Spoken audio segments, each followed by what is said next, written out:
anos, eu sou a professora Cristiane Mouta, primeiro tenente da Marinha do Brasil e professora de vocês de Língua Portuguesa e Literatura.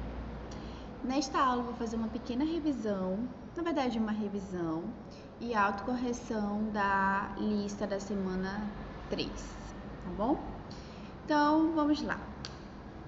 No início dos nossos estudos do primeiro ano do ensino médio, nós abordamos os aspectos primordiais da comunicação, que se trata da linguagem, da língua, da interação, do discurso e da análise do discurso. Primeiro, o que é a linguagem? É a capacidade do ser humano de se comunicar. Só há comunicação se houver linguagem. Essa linguagem ela pode se dar de duas formas, ou de forma verbal, através do código da língua portuguesa, no nosso caso, escrito ou falado, linguagem verbal. Linguagem não verbal é através de imagens, sinais, representações. Exemplo, se eu faço esse gesto para você, eu não falei nenhuma palavra, mas você compreende que esse gesto é um pedido de silêncio. Se você compreendeu esse gesto, então houve uma comunicação. Eu utilizei a linguagem não verbal. A linguagem também traz alguns aspectos históricos, sociais, algumas ideologias, algumas ideias, traz uma cultura também, tá bom? Quando eu falo de ideologias, eu falo no sentido de ideias, tá bom? Traz marcas e a linguagem ela também muda no decorrer do tempo. Nós, que somos falantes da língua portuguesa, nós compartilhamos esse código com mais 9 países. Mas isso não significa que os 9 países falam a mesma língua, ou seja, ela é universal, todos falam da mesma forma. Há uma variedade dentro da língua portuguesa. E nós trabalhamos na escola desde lá da primeira aula de língua portuguesa de vocês, nós trabalhamos com a língua, com a gramática normativa. Embora nós tenhamos vários falantes de uma língua, há uma norma que nos sugere como essa língua deve ser padronizada. E aí nós já entramos na esfera da variedade padrão. Todos os textos que vocês produzem para exames vestibulares, eles precisam seguir essa norma, a norma padrão da língua portuguesa. Voltando para o nosso assunto de linguagem, comunicação, toda comunicação para ser concretizada é preciso de 2 elos, quem está falando e quem está recebendo essa mensagem. Essa mensagem, esse contexto em que a mensagem é produzida,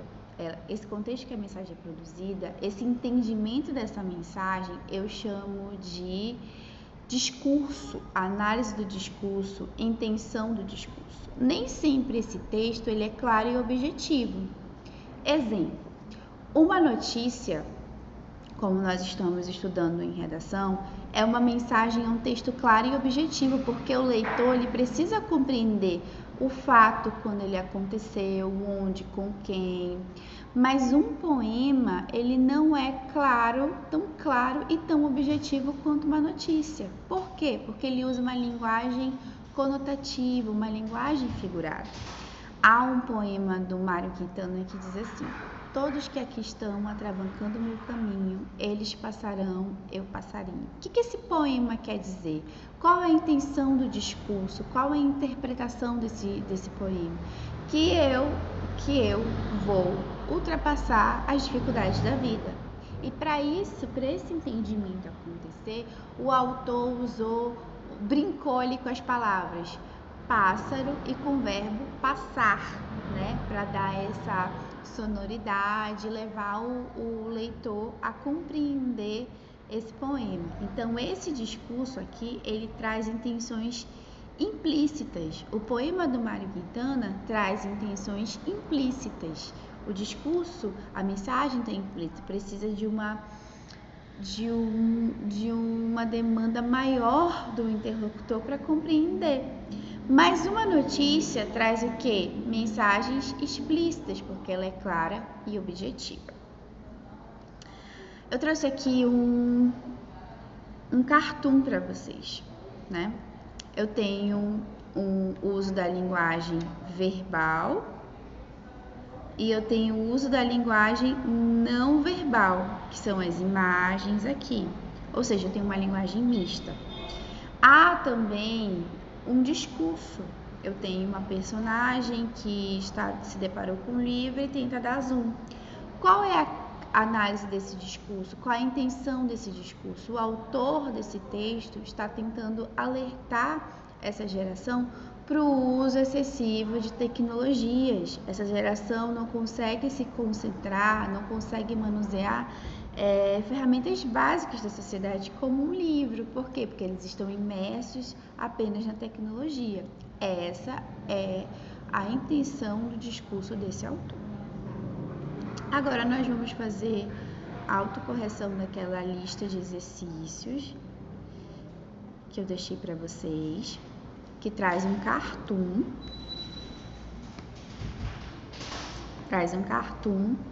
E ele apresenta dois planos, né? Um plano inferior e um plano superior. Observe que esse gênero textual, que é o cartoon em charge, eles conseguiram migrar das folhas dos jornais com mais força para as redes sociais e para a internet, né? Você se depara cotidianamente com um cartoon, com uma tirinha, com uma charge. Há dois planos. Há o plano inferior e há o plano superior. No plano inferior, este aqui, e o plano superior, este aqui. O que essa linha divisória forma?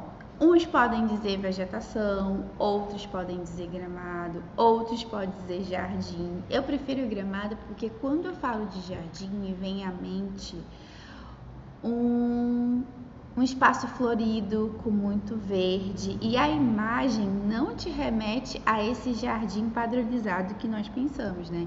Esse jardim aí, ele está sendo podado, ou seja, há uma padronização das personagens que estão no plano inferior. Que tipo de ambiente se vê acima da linha da divisória? Como falei para vocês, alguns podem dizer jardim, outros podem dizer vegetação, outros podem dizer gramado. Voltando um pouco antes das questões, aqui eu tenho um texto cuja linguagem é apenas a linguagem não verbal. Não há uma palavra no texto escrita, mas eu consigo compreender a intenção do autor do texto, eu consigo compreender a informação que o texto pretende me passar. Próxima questão. Observe os elementos que constituem o plano inferior da imagem. De que elementos esse plano é constituído? Primeiro, eu tenho jovens, isso eu consigo identificar. Eles estão juntos, formam o quê? Um bloco sólido com os cabelos que dão a entender que se trata ali de um gramado, de uma vegetação, de um jardim. Qual é a característica principal das personagens que constituem esse plano? Eles são jovens, eles estão curvados diante de uma tela de celular, concentrados ou curvados. O que essas personagens fazem? Elas interagem entre si, elas manuseiam um aparelho celular e não interagem entre si. Que cor predomina nesse plano? Ou seja, há uma intenção também quando o autor do texto escolhe, ao invés de cores vibrantes, verde, de colocar flores, de pintar flores, de desenhar flores, ele escolhe cores turvas. Predomina o marrom, cor de terra, que contribui para a ideia de um mundo subterrâneo, né? Um mundo onde as coisas, onde há um mundo sombrio.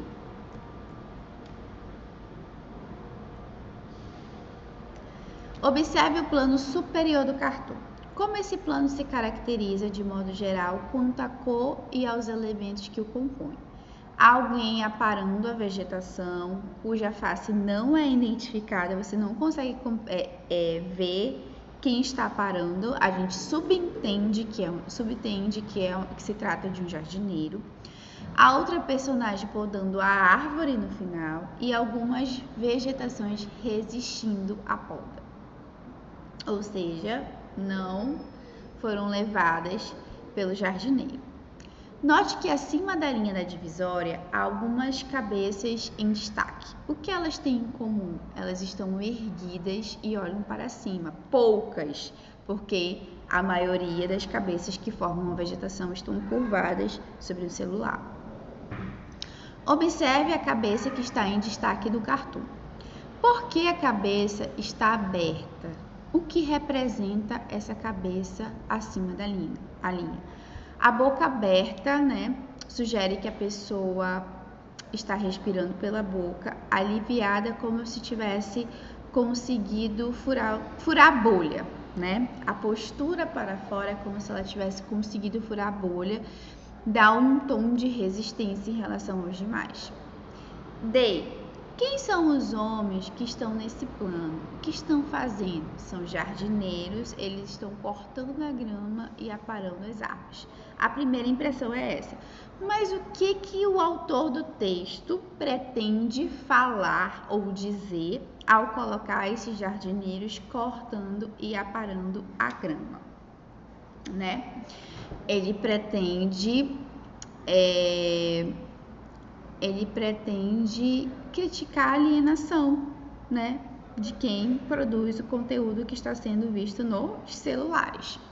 Que características dos jovens de hoje é vista de forma crítica pelo cartoon? A atitude de se voltarem para o mundo da tecnologia e da internet, desligando-se da realidade concreta que está à sua volta. Aqui eu tenho uma intenção. Isso aqui, ó, é questão de intencionalidade discursiva. Desculpem-me que eu ainda estou aprendendo a mexer nessa mesa digitalizadora. Então, essa questão é a questão de intencionalidade discursiva, é uma questão de interpretação de texto. Que sentido é produzido pelo fato de as personagens desse plano serem todas iguais? O sentido é que os jovens conectados à internet estão assumindo comportamentos massificados, ou seja, a massa de, desculpem a expressão, massa de manobra, né? Então, é o mesmo padrão, é o mesmo estilo, a mesma forma de falar, a mesma forma de reagir e de agir. Ou seja, eles perdem sua identidade, tornando-se uma espécie de manada.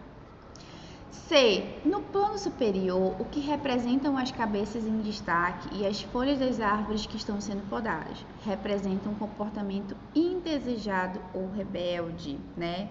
A cabeça que está ali, ó, respirando aliviada, ela resistiu, ela furou a bolha, ou seja, ela não está sendo alienada como todos os outros estão.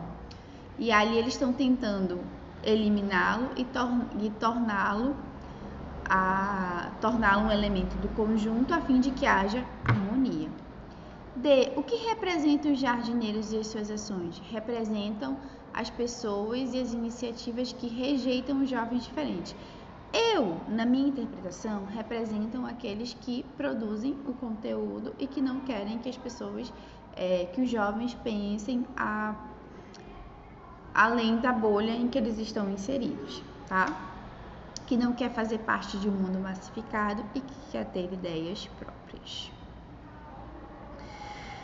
Entre os itens a seguir, aponte aqueles que podem ser identificados no cartoon. O que eu posso entender através do discurso? Comportamento massificado, alienação da realidade concreta, falta de diversidade, de espaço para a diversidade, ou seja, todos pensam da mesma forma, interesse por tecnologia, controle ou patrulhamento, que não levem ao pé da letra, tá? Ideológica, considerem como um controle das ideias que são difundidas na internet, né? E encontram certos grupos. Crítica e pessimismo. Após a análise do cartoon, responda. Escreva as diferenças entre o cartoon e a charge. O cartoon, que eu já falei para vocês, são dois gêneros textuais que conseguiram sair do universo das páginas dos jornais impressos, né? Tiras também, e conseguiram migrar com mais força para as redes sociais. A charge, gente, ela faz uma crítica a acontecimentos recentes, envolvendo figuras públicas, utiliza a linguagem verbal e não verbal e tem um efeito efêmero, ou seja, passageiro. Geralmente é um evento que aconteceu naquele momento e eu vou produzir esse texto a partir daquele evento. Se o leitor não conhece ou não tem conhecimento daquele evento, talvez ele não consiga interpretar a charge. Diferente do cartoon, ele é atemporal, ele não trabalha com um evento isolado, com um fato isolado. Ele trabalha com questões sociais, ele vai se atirar questões sociais que são pertinentes e que não foram resolvidas, utilizando situações e questões coletivas. Então, o cartoon, ele é atemporal. A charge, esse gênero, vai trabalhar com um evento específico, ou seja, o efeito ele é mais efêmero, em outras palavras, passageiro. Escreva a intencionalidade discursiva do autor, ou seja, que mensagem o cartoon transmite ao leitor. O cartoon faz uma crítica ao comportamento massificante e alienante de alguns jovens em relação ao uso do celular, em relação à sociedade, quem produz esse conteúdo, aos que furam a bolha. Eu poderia até fazer uma intertextualidade com aquele texto que eu mostrei no início da aula, do jovem tentando dar zoom no livro, né? E a gente pode fazer uma intertextualidade. Esse jovem que tenta dar zoom no livro, ele pertence a esses jovens que estão ali formando o cercado, o plano inferior da grama. E os outros jovens que estão tentando respirar aliviados, na minha percepção, são os jovens que consomem livros físicos. Não estou falando que os livros digitais não são para serem consumidos, são para serem consumidos também. Mas a gente precisa fazer esse equilíbrio, né, entre tecnologia e mundo real. Não viver só no mundo das redes sociais, só no mundo tecnológico, viver também a realidade. Essa é uma das críticas que o autor do texto faz.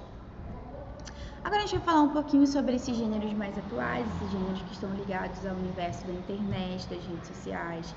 O blog, por exemplo, o suporte e o veículo dele são as redes sociais, trabalha-se com a internet, com a tecnologia.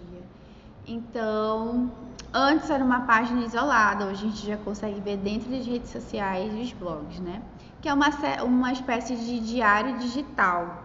Lá você encontra fatos sobre a vida daquele blogueiro, ou pode ser um blog direcionado apenas a viagens, a culinária, pensamentos, opiniões. Então, se trata de um gênero um tanto mais subjetivo do que outros gêneros que migraram para a internet.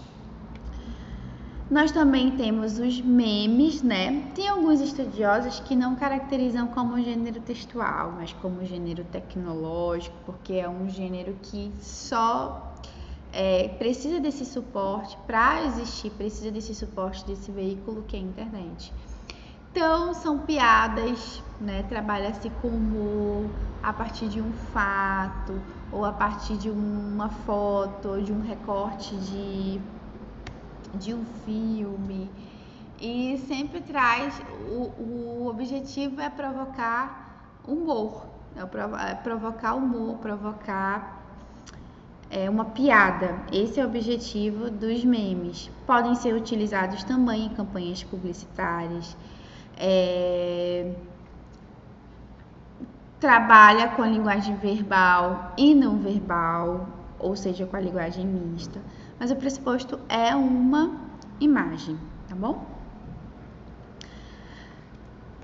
Então é isso, gente.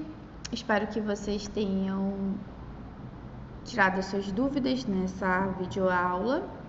Leiam com atenção o material que eu disponibilizo para vocês. Estudem para vai constar aqueles tópicos que eu coloquei lá na folha de vocês. Qualquer dúvida eu estou por aqui, vocês podem mandar uma mensagem